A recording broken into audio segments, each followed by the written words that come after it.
एक है दुर्वा, एक है बेलपत्र, और दूसरा है पहले नंबर पर दुर्वा, दूसरे नंबर पर बेलपत्र, तीसरे नंबर पर कनेर का फूल। कोई अच्छा कार्य करते करते कई माताएं ऐसी होती हैं जो अपने प्रेम करती हैं परिवार से, ऐसा नहीं कि नहीं करते, स्नेह करते हैं। कई पुरुष भी ऐसे परिवार से बहुत प्रेम होता है, स्नेह होता है, पर अंदर कहीं ना कहीं ऐसा लगता है मेरा बेटा वहां जा रहा है, कुछ गलत ना हो जाए। कभी कभी ऐसा लगता है कि ये काम होने वाला है और इसमें कुछ गलत ना हो जाए।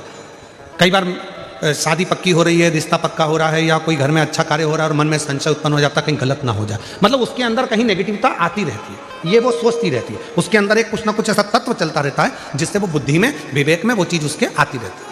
तो शिव महापुराण में गजासुर की कथा कहती है कि गजासुर ने भगवान शंकर से वर मांगा कि मैं जब आपका भजन करूं, तप करूं, साधना करूं तो मेरे पास में अग्नि चारों तरफ हो जाए, खींचकर बोलना पड़ रहा है, ये अग्नि मेरे चारों तरफ हो जाए जिससे मैं आपका तप, आपकी साधना अच्छे से कर सकूं। डिले कम कर कर गला खींचना पड़ रहा है बोलने में। मैं आपका तप, आपकी साधना आराम से कर सकूं। शिव जी ने वर दे दिया, जब तुम तप करने के लिए बैठोगे, साधना करने बैठोगे, भजन करने बैठोगे, तब तुम्हारे चारों तरफ अग्नि प्रकट हो जाएगी।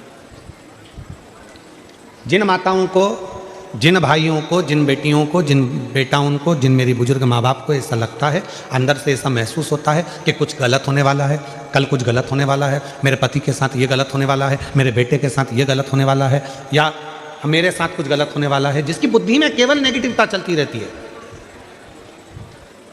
उसको 3 चीजें शंकर भगवान को प्रदोष के दिन अवश्य चढ़ाना चाहिए। क्या क्या चीज?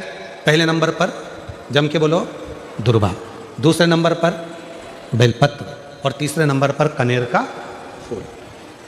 और यदि ऐसा महसूस हो रहा है कि मेरे को स्वप्न भी गड़बड़ आ रहे हैं, स्वप्न भी गलत आ रहे हैं, तो मेरा निवेदन रहेगा जो दुर्वा आपने शिव जी को चढ़ाई है उस दुर्वा को उठाकर लेकर आ जाना है, और प्रदोष काल में, प्रदोष के समय पर उस दुर्वा को चबा चबा कर खा लेना है।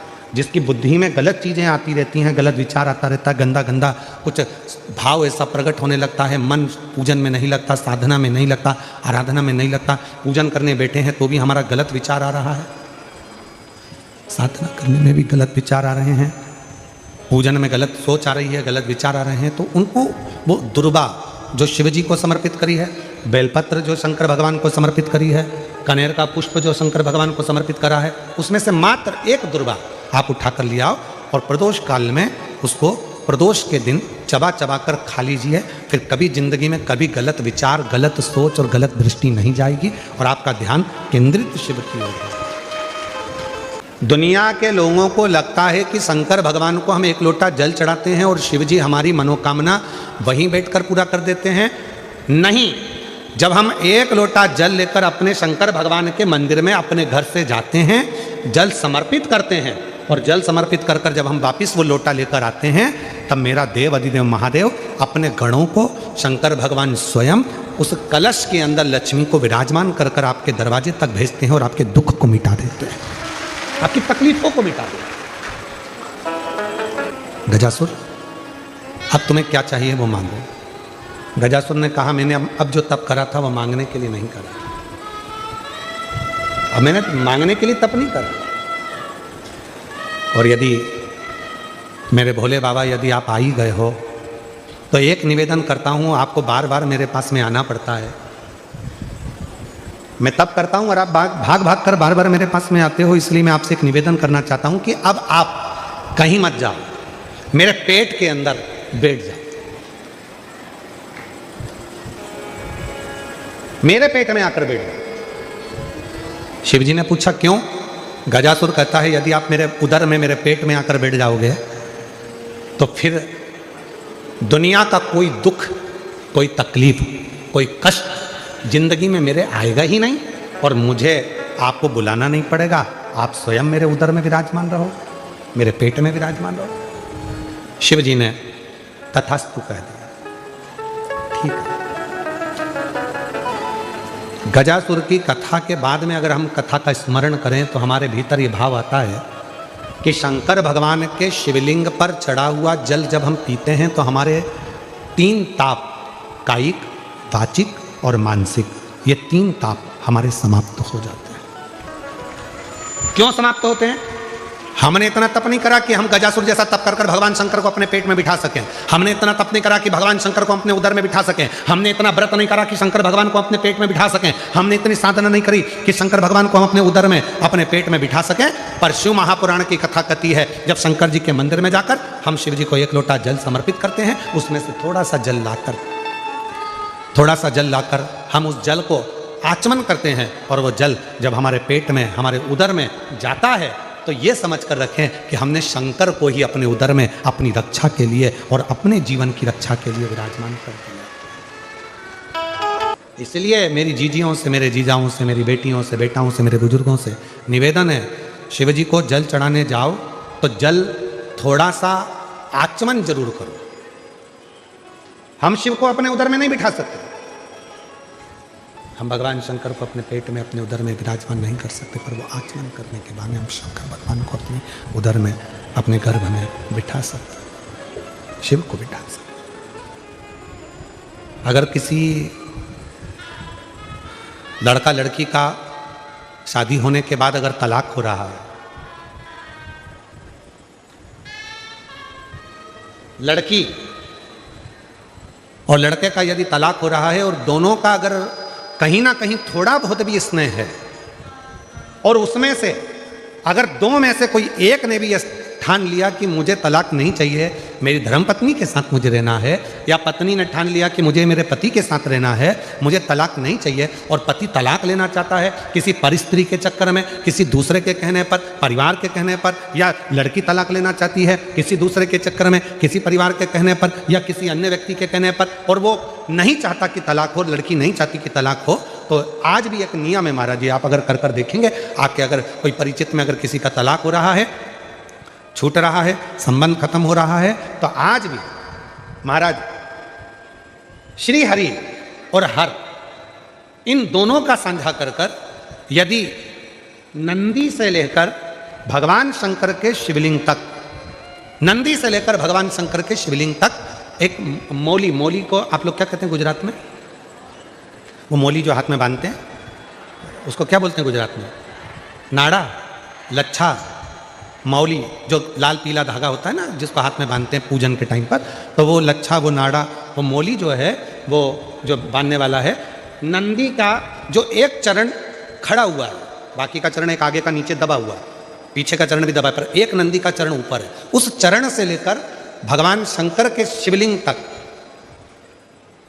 एक सूत्र को बांधा जाए, और उस सूत्र को 7 जगह पर बेलपत्र रखकर उठा लिया जाए, और उठाने के बाद में किसी भी बेलपत्र के वृक्ष के नीचे वो 7 बेलपत्र समर्पित कर वो धागा लेकर 7 परिक्रमा अगर बेलपत्र की करी जाए, और जिससे संबंध टूट रहा है उसी से वापिस प्रेम बढ़ाया जाए, तो वो स्मरण कर अगर 7 परिक्रमा उस धागे के साथ में कर हाथ में अगर बांधा जाए, तो कितना भी दम लगा ले कोई व्यक्ति तलाक हो ही नहीं सकता, स्नेह बढ़ेगा ही, टूट नहीं सकता, उसको तोड़ा नहीं जा सकता। पर उसमें एक काम आपका भी चाहिए, आपकी वात्सल्यता, आपका प्रेम, आपकी करुणा और आपकी अच्छी सोच, अच्छे विचार, ये सब तो होगा, और साथ में अच्छे विचार होंगे, अच्छी सोच होगी, अच्छी करुणा होगी, अच्छी वात्सल्यता होगी, अच्छा स्नेह होगा, अच्छा प्रेम होगा, अच्छा मन होगा, तो ही तो सब श्रेष्ठ होगा, तभी तो श्रेष्ठ होगा।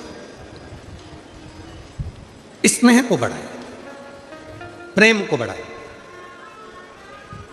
शिव कथा कह रही है। आप लोगों को मालूम है कि नहीं मालूम वो हमको नहीं पता, पर जब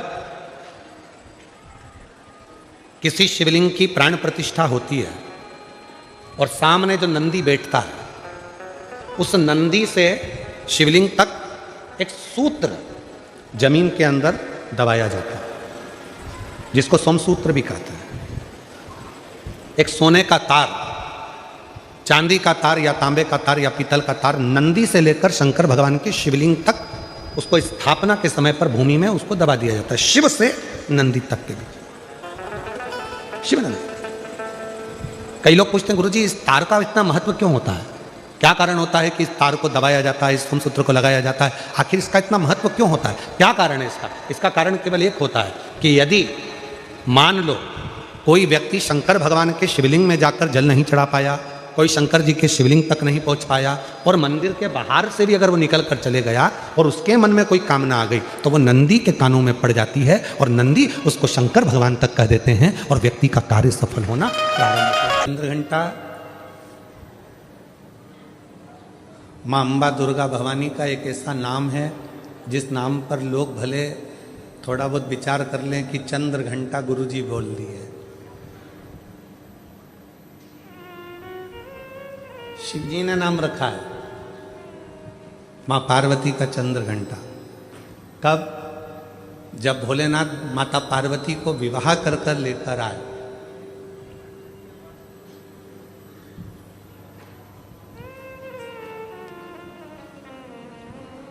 चारों तरफ तारकासुर के आतंक फैला हुआ था। आप लोग तो गुजरात के रहने वाले हो, तो माता रानी के नामों का व्याख्यान तो आप जितना अच्छा कर सकते हो, हम तो बहुत कम कर पाएंगे, क्योंकि गुजरात तो पूरा माँ जगत जननी जगदम्बा अम्बा भवानी का एक आनंदमय स्थल है गुजरात। तो आप लोगों को तो ज़्यादा मालूम होगा कि माँ चंद्रघंटा का नाम चंद्रघंटा कैसे पड़ा। चारों तरफ तारकासुर के असुरों का आतंक फैला और शिवजी पार्वती जी के साथ विवाह कर लिए, और विवाह कर कर बाबा भोलेनाथ पार्वती जी को लेकर जब कैलाश पर पहुँचे,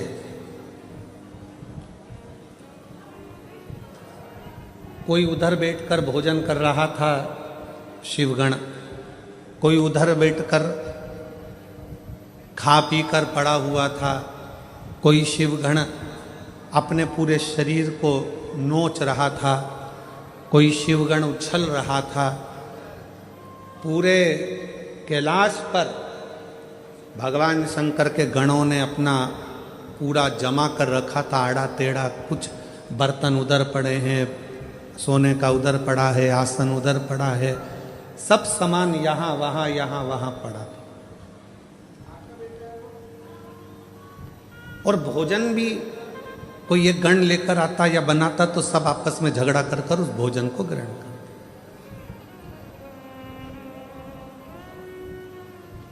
जैसे ही पार्वती जी कैलाश पर पहुंची और पार्वती जी ने देखा कि सारा अस्त व्यस्त कैलाश है, कोई सामान इधर पड़ा है, कोई सामान उधर पड़ा है, कोई सामान उधर पड़ा है, तो पार्वती जी ने शिव जी से कहा कि अपना विवाह हुआ है, अपन कहाँ रहेंगे ऐसे कैलाश पर। शंकर भगवान बोले, अब तुम घर की बहू बनकर आई हो, मेरी अर्धांगिनी बनकर आई हो, तो अब तुम इस पूरे घर को जमाना, सेट करना, पूरे घर को अच्छा बनाना, ये तुम्हारी जवाबदारी। पार्वती जी ने कहा, इतना बड़ा कैलाश और मैं जमाऊं? तुम अकेली नहीं, ये गण है ना इतने सारे, इनके साथ मिलके जमाओ। पार्वती जी बोली, ऐसे गण खाए पिया पसर गए, कोई अपने बाल खुजा रहा है, कोई हाथ पैर खुजा रहा है, कोई के 12 मुंह, कोई के 4 मुंह, कोई के 6 मुंह, इनको कैसे समझाऊंगी। पार्वती जी बोली, इनका भोजन कौन बनाता है?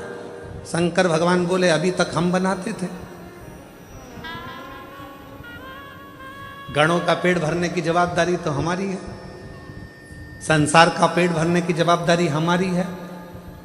संसार पृथ्वी पर जितने भी जीव जन्म लेते हैं उनके पेट भरने की जवाबदारी हमारी है। पर अब आज से तुम हमारे साथ शादी कर कर आ गई हो, ये सारी जवाबदारी हमारी खत्म हो गई। आज से पेट भरने की जवाबदारी तुम्हारी है, तुम अन्नपूर्णा बन जाओ और सबका पेट भरो। हमारी जवाबदारी खत्म हो गई। बहू सोचे कि ये सामान कौन जमाएगा, सास जिठानी की देवरानी, अब तुम ब्याह कर कर आ गई हो, तुम जमा। कई कई नई नई बहुएं आकर कहती हैं तुम्हारा घर ऐसा, तुम्हारा घर वैसा, तुम्हारे घर में तो रहने के तरीके नहीं है लोगों को। अपने पति को रात दिन वो एक ही शब्द सुनाती, तुम्हारे घर के लोगों को रहना नहीं आता, तुम्हारी मम्मी को बोलना नहीं आता, तुम्हारे पापा को फैला देते हैं, तुम्हारे छोटा भाई ऐसा करता है, तुम्हारी बहू ऐसी करती है, तुम्हारे भैया ऐसा करते हैं, तुम्हारी भाभी ऐसा करती है। तो पति उपत कर क्या बोलेगा, अब तू आ गई ना समझदार, तू संभाल, बात खत्म। अब इतनी इतनी सी बात पर अगर झगड़ा करें, इतनी इतनी सी बात पे अगर अपन झगड़ा करेंगे लड़ेंगे तो कहां तक रही थी। अब तू संभाल। पार्वती जी ने कहा मैं संभालू। हाँ, मां जगत जननी जगदम्बा अम्बा ने आज सारे गणों की मीटिंग करी। इतना फैलारा पूरे कैलाश पर फैला है, कौन उठाएगा। एक एक करके सारे गण खसक गए।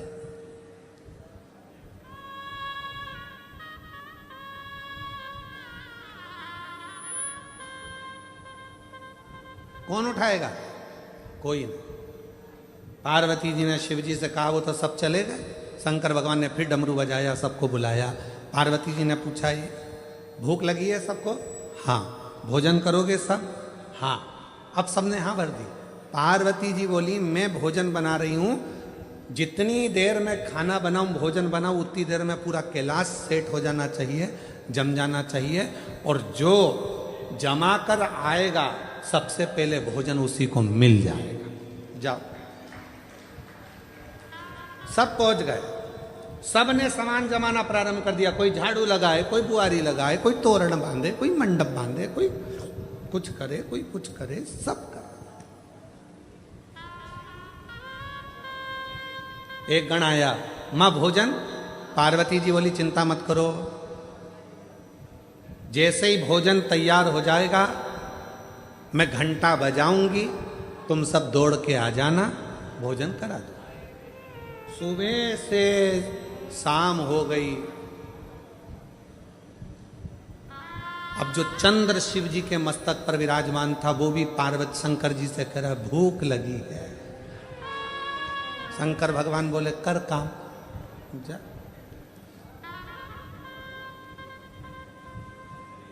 जाओ। रात्रि होने लगी, चंद्र पुकारने लगा, मां भोजन दीजिए। अब तो पूरा घर जम चुका है। तब पार्वती जी ने देखा कि पूरा कैलाश जम चुका था। तब पार्वती जी ने चंद्र की साक्षी में चंद्र को शिव जी से अपने मस्तक पर रखकर घंटे का नाद करा। शिव जी ने मां पार्वती का नाम चंद्र घंटा रख दिया।